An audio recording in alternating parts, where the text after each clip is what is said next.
उस दिन भूल गए चिराग जी, जिस दिन भारतीय जनता पार्टी के द्वारा, और मैं नहीं बोल रहा था, चिराग पासवान जी का बयान उठा के देख लेंगे। उन्हीं ने कहा था कि भारतीय जनता पार्टी के द्वारा मेरे पिता और स्वर्गीय रामविलास पासवान जी का 12 जनपद सरकारी आवास से सामान फेंका गया। उन्हें तो जो पीएम प्रधानमंत्री दे रहे हैं या भाजपा जो उन्हें सीट दे रही है, उन्हें खुशी से रख लेना चाहिए।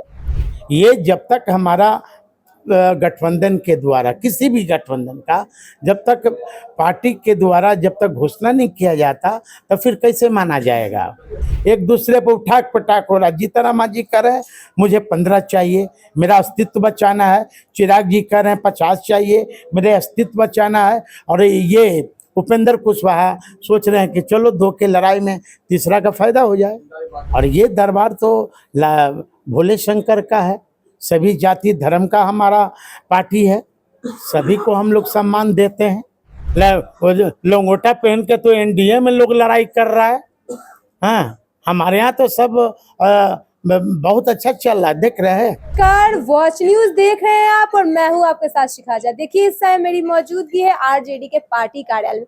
देखिए आपको बता दें कि अभी अभी चिराग पासवान का एक ट्वीट या एक बयान बहुत तेजी से वायरल हो रहा है, जिसमें वो यह कहते हुए आए हैं नजर कि जहां मेरे प्रधानमंत्री हैं वहां मुझे अपनी सम्मान की चिंता नहीं है। तो उनके इस बयान से तो बहुत कुछ साफ हो जाता है। तो इस पर हम साधु पासवान जी हैं हमारे साथ अभी मौजूद, हम इनसे जानना चाहेंगे कि इनकी पार्टी की जो अटकलें हैं ये अभी तक क्लियर क्यों नहीं हुई है। देखिए, जिस तरह चिराग जी का कल बयान आया कि मुझे जहां देश के प्रधानमंत्री हैं मुझे सम्मान की जरूरत नहीं है। शायद चिराग जी को मैं स्मरण करवा दूं, उस दिन भूल गए चिराग जी, जिस दिन भारतीय जनता पार्टी के द्वारा, और मैं नहीं बोल रहा था, चिराग पासवान जी का बयान उठा के देख लेंगे। उन्हीं ने कहा था कि भारतीय जनता पार्टी के द्वारा मेरे पिता और स्वर्गीय रामविलास पासवान जी का 12 जनपद सरकारी आवास से सामान फेंका गया। और चिराग जी ने भी बोला कि उस नेता के नाम बताऊंगा, लेकिन कई बरस बीत गए, स्वर्गीय रामविलास पासवान जी का इंतकाल हुए और सामान फेंके हुए, लेकिन चिराग पासवान जी कहाँ अभी तक नाम बताए।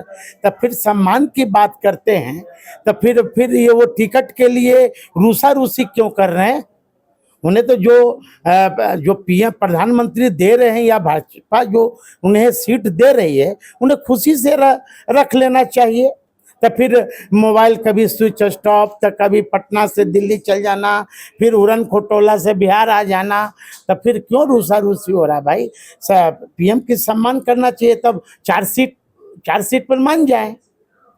देखिए इसी बीच उपेंद्र कुशवाहा भी एक ट्वीट करते हैं कि ना अभी जो चीजें हैं सोशल मीडिया उस पर ज्यादा ध्यान ना दे, क्योंकि कुछ चीजें क्लियर नहीं हुई है उनके और बीजेपी के बीच, और ये सिर्फ सोशल मीडिया है जो अफवाह उड़ा रहा है। तो इस पर आप क्या सोच रहे हैं, क्या समझ पा रहे हैं कि इस बयान से उनका क्या कहना था। देखिए, सोशल मीडिया पर हम लोग भी देखते रहते हैं। अभी कई पार्टी के कई गठबंधन के भी सीट कंफर्म हुए नहीं, और सोशल मीडिया पर लिस्ट आ जा रहा है कि फलना का फाइनल हो गया, फलना का फाइनल हो गया। और वैसे जो सोशल मीडिया हैं जो कि उनका ज़्यादा व्यूअर नहीं है, वो लोग चला रहे हैं और अधिभ्रमित कर रहे हैं उम्मीदवारों को ना, है ना। मैं तो डेली देख रहा हूँ कि आज फलना का लिस्ट फाइनल। ये जब तक हमारा गठबंधन के द्वारा, किसी भी गठबंधन का जब तक पार्टी के द्वारा जब तक घोषणा नहीं किया जाता, तो फिर कैसे माना जाएगा। और उपेंद्र कुशवाहा जी का तो भाई डर लगा हुआ है ना, जब हाँ वो तो दिख रहा है उनका है उपेंद्र, इनका जीतन मांझी जी का, चिराग जी का, तीनों में फेस पचा जो है ना पचा एथी हो रहा है। हाँ, दोनों में एक दूसरे पर उठाक पटाक हो रहा। जीतन जी कह रहे हैं मुझे 15 चाहिए, मेरा अस्तित्व बचाना है। चिराग जी कह रहे हैं 50 चाहिए, मेरे अस्तित्व बचाना है। और ये उपेंद्र कुशवाहा सोच रहे हैं कि चलो 2 के लड़ाई में तीसरा का फायदा हो जाए। और अभी बातें भी नहीं हुआ इन्हें।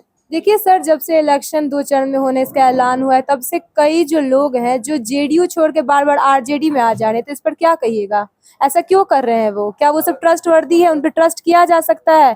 क्योंकि वो लोग जब जेडीयू के नहीं हुए तो क्या राजद के होंगे?